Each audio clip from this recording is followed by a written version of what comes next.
Listen now to the readings for this morning. I want to read first from the book of Acts. Here, a reading from the 4th chapter. We're going to hear a section from Acts and a section from Luke, and many of you know that the same author wrote both works, kind of a 2-volume set, the Gospel of Luke and the book of Acts, written by Luke the physician. And here's a description that he offers of the early church, what it was like to be part of the early church.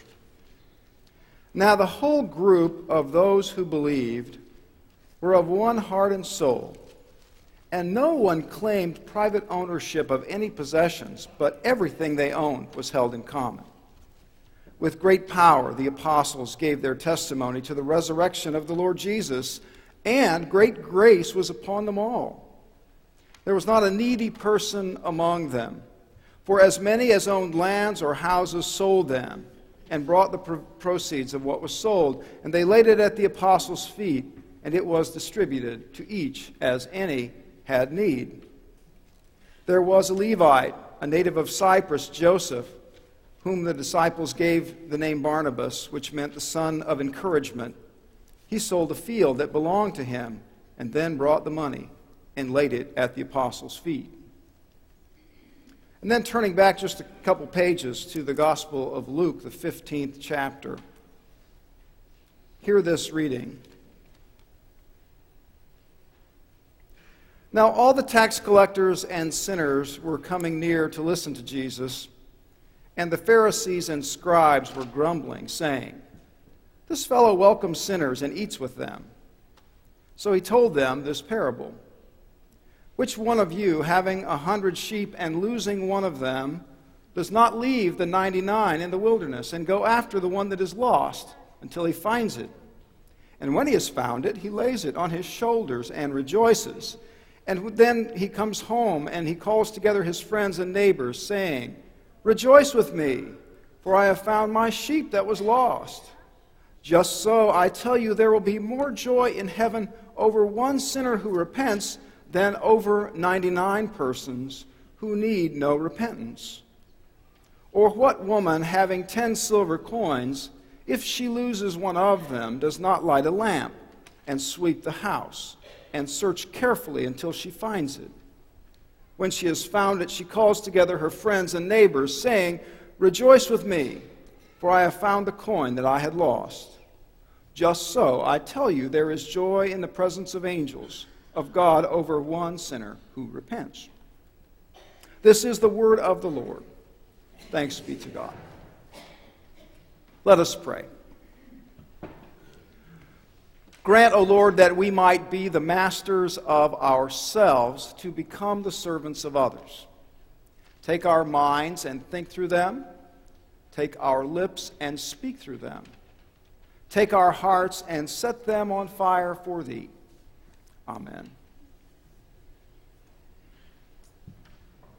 Well, today is the second installment of this little winter sermon series we're doing on the church as the inviting, outwardly focused, hospitable community.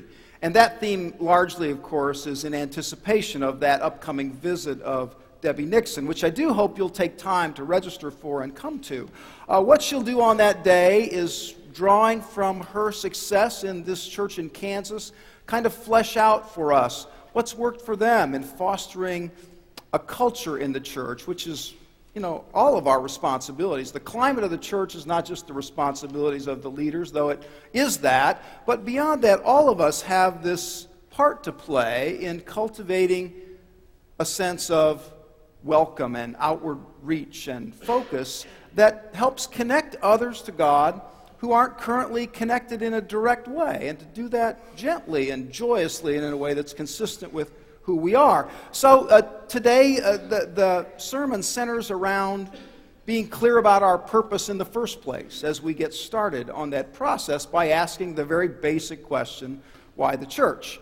Why do people need it in the first place? And the truth is that if we don't have an answer to that in our own hearts that's settled, it's virtually impossible for us to be very genuine and welcoming to anybody else. I mean, the best analogy that I could come up with was the idea that you couldn't very genuinely and excitedly invite somebody to go to a restaurant if you yourself didn't know that the food was any good or what to order on the menu. You know, why would I want to go to this restaurant? What's the thing that I need to look at? And so it's kind of the parallel. It's important to ask, what's the meat and potatoes here? What's the best thing on the menu, and why would anybody want to be fed here in the first place? And so I was thinking about how best to deal with the question, why the church? And I have to tell you, what came to my mind was an experience from long ago in my past, a time when I was called upon to give an answer to that question.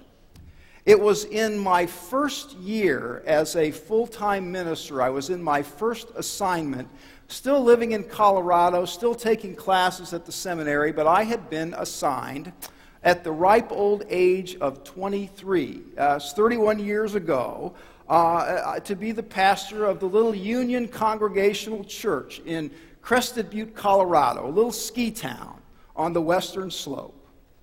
And one day, I had driven down, it was a Friday afternoon, and I had gone down to Gunnison from Crested Butte. That's about 30 miles or so. I'd gone to get groceries because the only grocery store they had in Crested Butte was kind of a convenience store, so you didn't have much choice. And it was all exorbitantly priced, as they are in ski towns anyway. So I'd gone to get groceries, and I'd also gone to pay a hospital call on one of our members. Gunnison Hospital was the only hospital for 100 miles around. We didn't have any hospital in Crested Butte at all.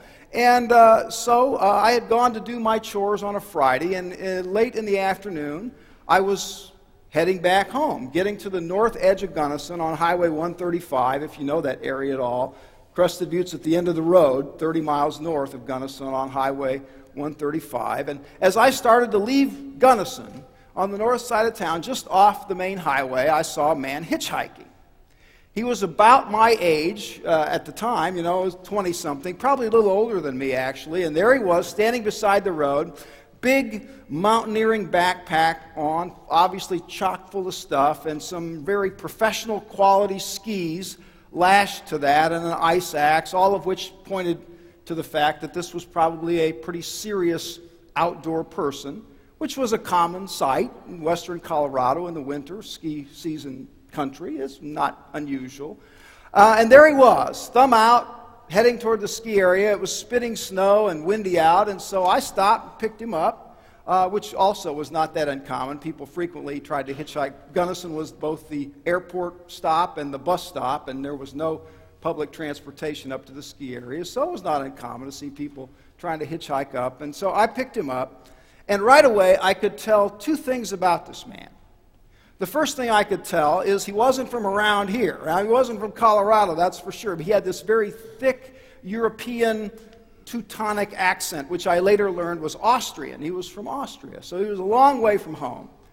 And the other thing I learned right away in picking up this guy, when he got into the car, we got his stuff all jammed into the back of my little car, was that he was frustrated and he was kind of mad. Finally, he says, thank you. Somebody has finally stopped. I'm from Austria, and in Austria I see people hitchhiking. I pick them up all the time. But here I come. It's snowing outside, and I've been standing here for an hour, and all you Americans who drive these big trucks and big cars, only one person in the car. Big cars going by me, going the same way I want to go. Go right past. Just leave me standing. I said, oh, sorry to hear that. You come out here to ski, and what I learned is that he actually had come to ski and to work. He had been offered a job in the ski school at the ski area where we lived, and he had been promised that he would work both as a lift operator and a ski instructor. And this was Friday. He was to start the following Monday at the resort. But he said he had gotten himself into trouble. In this sense, he had a short connection when he got from Europe to New York City, where his plane landed, and he said I had to hurry through customs and run down the concourse to get my plane to Denver, and I didn't have time to change my money, my currency. And so here I am. I've got brought enough money to get myself settled, but it's all in. This was before the days of the euro. It was Austrian, I think it was shillings is the currency of Austria. So I got a pocket full of shillings, but I got no dollars to spend. And it's Friday, and I don't start work till Monday. And so I'm not quite sure what I'm going to do. And worse than that, he told me, I have just wasted about 6 hours of my day trying to get help from the church. You know, those Christians are hypocrites. You would not believe what they put me through. I went to the church in Gunnison, and they said, we don't know where the priest is. Come back in 2 hours. And 2 hours, I walk around, and it's snowing, and I got my stuff. I don't know what to do. I got no money. And I come back, and he's still not there, and they have me wait. And finally, he shows up. And I tell him politely what my trouble is, that I have money, and I'm starting a job, and I just need a little bit of help. And can he help me? And he says, no, I can't help you. I tell you, those churches, they're all hypocrites. Every last one of those people. And the priests, they're the worst of all. Those phonies. You're not a Catholic, are you? He says. And I said, no, I'm a Methodist. Ever hear of them? And he said, I'm not sure that there are Methodists in Austria, but we're a little like Lutherans or Episcopalians, which sent him off on a diatribe about Lutherans and how terrible they are, how hypocritical, how useless this organization. And I'm thinking, we got 25 miles to go here. On down the road we go. You know, I'm speeding pretty fast to get him where we want to go, and he's in full, diatribe mode about the church. And, the longer it went on, the more uncomfortable I felt. I'm like, at some point, he may ask me what I do. He's probably going to. And I'm going to have to find some way to break the news to him about my connection to the church. And it kind of played out, as near as I remember, here's how it played out. We started to get close to town. And, my little parsonage was just a little miner's cabin behind the Union Congregational Church. It's a lovely little old white frame church there in town. And as we get close to town, I say to him something like this. It's pretty close to verbatim. I said, look, I'm sorry you've had such a lousy experience so far in the U.S. and with the church too. And it sounds to me like right now there would be a few things that might be able to be put in place that would help you. First of all, you can have dinner with me at my house if you want. And then I can call people for you. I think 3 people in particular would help. First, we can call the woman who runs the local motor lodge here in town. Her name is Lina. And even though her inn is usually full on the weekends, I bet you if we explain your circumstance, she'll figure something out and have a room for you. And I happen to know that she has a fund that will cover expenses for travelers such as yourself who find themselves stuck in this kind of a way. So we'll call Lina and see if she can help. I'm almost 100% sure she can. And then we can call Ann Witt, who runs the ski school. She's going to be your boss, no doubt, up at the ski area. I know her home phone, and I know that if she knows you're here and she knows what your circumstance is, I'm sure she can help from her end. Maybe get you in some more semi-permanent lodging. Maybe she can even get you started to work a little early now that she knows you're here. I'm sure she'll help you. And we can also then tomorrow go into the local bank and talk to Gwen. She runs the bank, and they're open limited hours on Saturday morning. And I don't know what's involved in changing your currency from shillings to dollars, but I'm sure Gwen will know. And Gwen will either do it there at the bank or figure out how you can get some money. So let's have dinner, and then I can call these people. It sounds like they're the ones who could help you the most.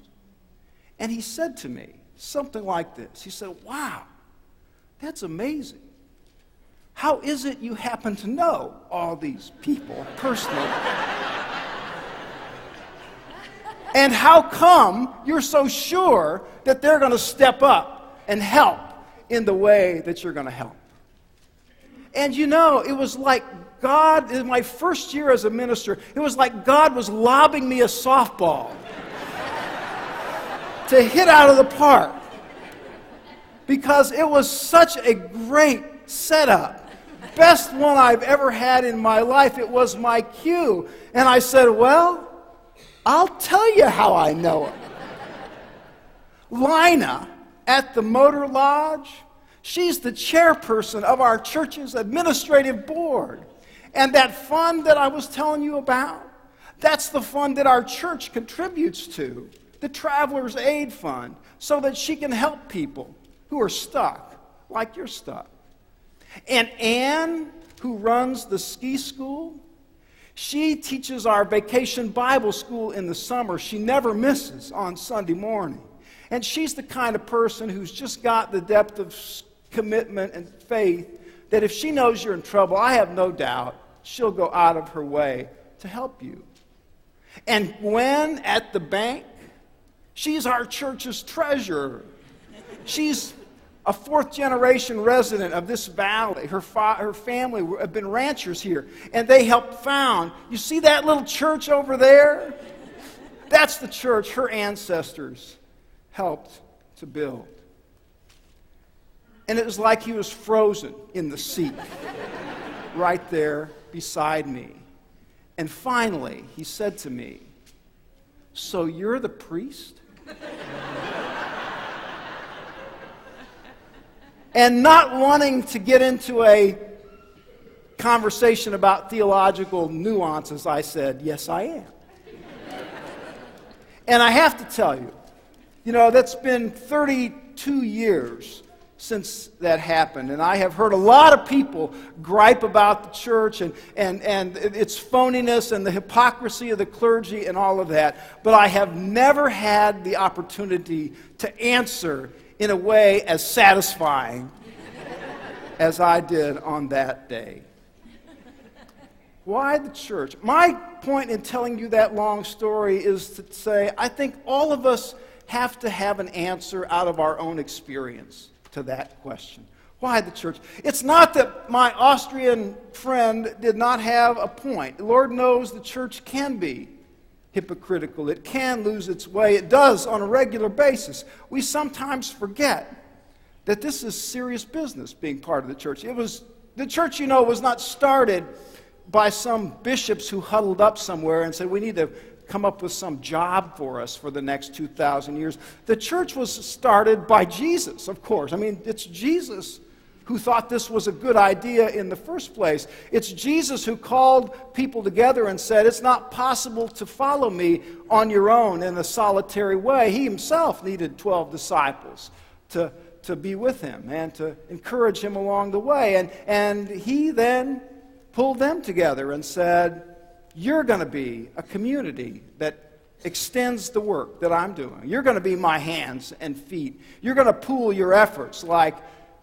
Gwen and like Lina and like Ann. You're going to do your little part and make a difference for my sake in this world.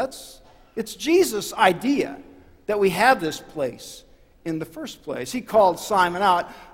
You're no longer Simon, you are Peter. It gives him a Christian name. And on this rock, the rock, I will build my church, and the gates of hell will not prevail against it. That means, of course, that the church, being Jesus' idea, has to be different than any other community in this world. We're the community uniquely commissioned to seek after the lost sheep, as Jesus described that wonderfully, searching for them lovingly and gently helping them out of the ditch with no recrimination, no judgment at all, putting them joyfully on the shoulder to be restored to the flock, and then celebrating when that's done. Or being like the woman who, when she noticed a coin is lost, stopped what she was doing until she could bring it back to its rightful place, and then calls people together to rejoice. St. Luke, who recorded those parables, went on in the book of Acts to have that wonderful statement about how the early church lived that out. Now the company of those who believed were of one heart and soul. There was not a needy person among them, for as many as were possessors of lands or houses sold them and brought the proceeds of what was sold and laid it at the apostles' feet, and a distribution was made to any who had need. Now, I hasten to say, and scholar Mark Trotter writes this very astutely, he said, that section from Acts 4, yes, it's an idealized account of the church. The reality is, Luke wrote that description of the church 40 years or so after the events that he's referring to took place. And anybody who knows, who's lived long enough, knows what happens to our memories after an event has passed 40 years ago. Those of us who've lived long enough to remember 40 years back know that we always tend to, life was better 40 years ago than it was now. That's a very natural thing. So Mark Trotter says, yeah, it's probably an idealized account. If you think about it, it's patently true. I mean, we know, for instance, that not everybody in the early church sold their house and gave away the money, because later on in Acts it says that they met in one another's houses. So you can't do both things. You can't give away all your houses and then keep meeting in houses. And we also know that in the early church there were people who were still poor in Jerusalem, because just in a few pages later in the New Testament in Paul's letters, he talks about taking up a collection for the poor in Jerusalem. So we know. And we know they weren't all of one heart and soul either in the new church, because just a couple chapters later you find them bickering mightily, those in the early church, about who should be included. Do people have to be Jews first? Can we take Gentiles? What about that Roman soldier Cornelius? And there's that wonderful reference in Acts 15. There was no small dissension that arose among them, which, of course, is the Bible's nice way of saying they had a massive fight over this whole subject. So they were not all of one heart and mind. It's an idealized portrait that I read you from Acts 4. But it is a model of what the church can be and what it ought to be. That's Luke's intention in writing that passage. It's a model of what the church should be, and it's very clear. The answer to the question, why the church? The church is here to be Jesus' presence in a world now.